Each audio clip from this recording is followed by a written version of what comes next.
Welcome to The Explainer. Today we're going to break down the EU's huge new cybersecurity law, NIS2. We'll get into why it's such a game changer and lay out a blueprint for how to actually master it using automation. Okay, let's just dive right in, because this is not just another minor update. We're talking about a massive shift in cybersecurity law, and it now pulls in thousands of more businesses all across the EU, everything from energy to digital services. So the real question is, are you actually ready for what's coming? To really get a handle on the impact here, we've got to start with what makes NIS2 so radically different from anything that came before it. This is a complete, fundamental change in how cybersecurity is handled, right at the very top of an organization. So here it is, the absolute crucial point. Accountability just jumped from the IT department straight into the boardroom. For the very first time, management boards have to personally sign off on security measures, and they can be held directly liable. We're talking sanctions, fines for gross negligence. And to make sure this happens, NIS2 sets up a brand new mandatory baseline for what it calls cyber hygiene. Article 21 lays out 10 core risk management measures that every single company has to implement. It covers the whole shebang, from how you handle incidents to how you secure your supply chain.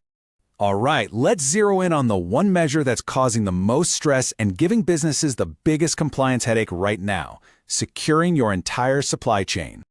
And you know, this quote right here, it just hits the nail on the head. It perfectly captures the mess that so many companies are in.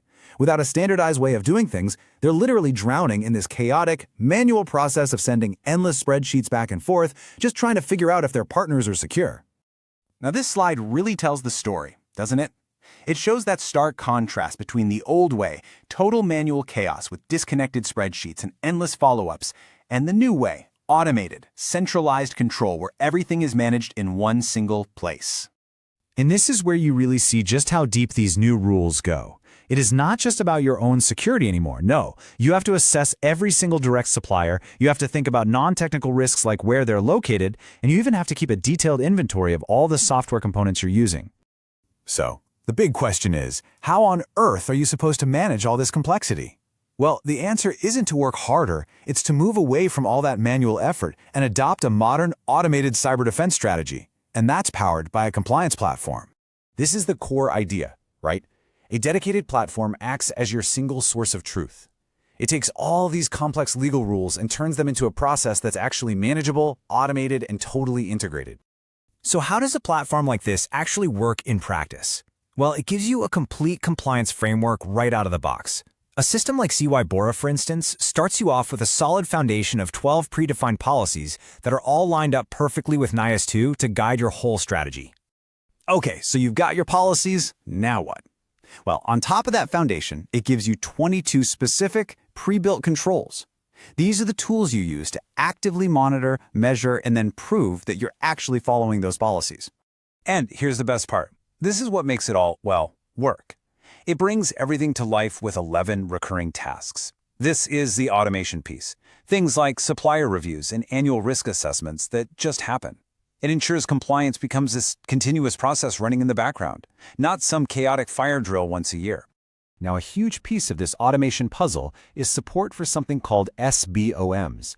Just think of it like an ingredients list for your software. It gives you that transparency you desperately need to find vulnerabilities and actually trust the third-party code you're relying on every single day. But here's the thing. NIS2 isn't just about the threats we're facing today. It's also looking ahead.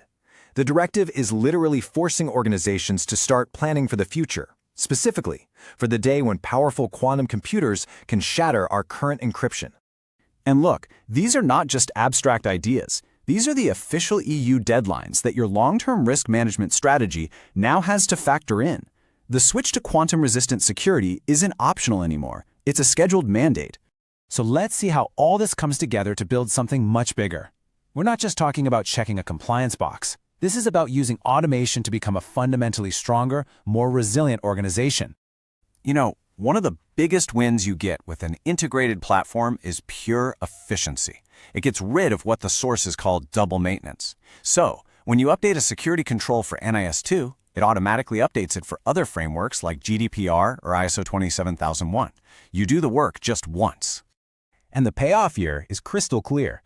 Way less administrative work, much faster response times when things go wrong, and a complete, provable audit trail of all your security efforts, ready to go for regulators or the board at a moment's notice. So, when you boil it all down, here's the key takeaway. Mastering NIS2 isn't just a defensive cost you have to deal with. It's a proactive investment in your business's future, in its resilience, and in its reputation in the marketplace. And that leaves us with one final big question you should be asking yourself. As these new rules come into effect, are you looking at compliance as just another burden to manage? Or are you seeing it for what it really is, an opportunity to build your next competitive advantage?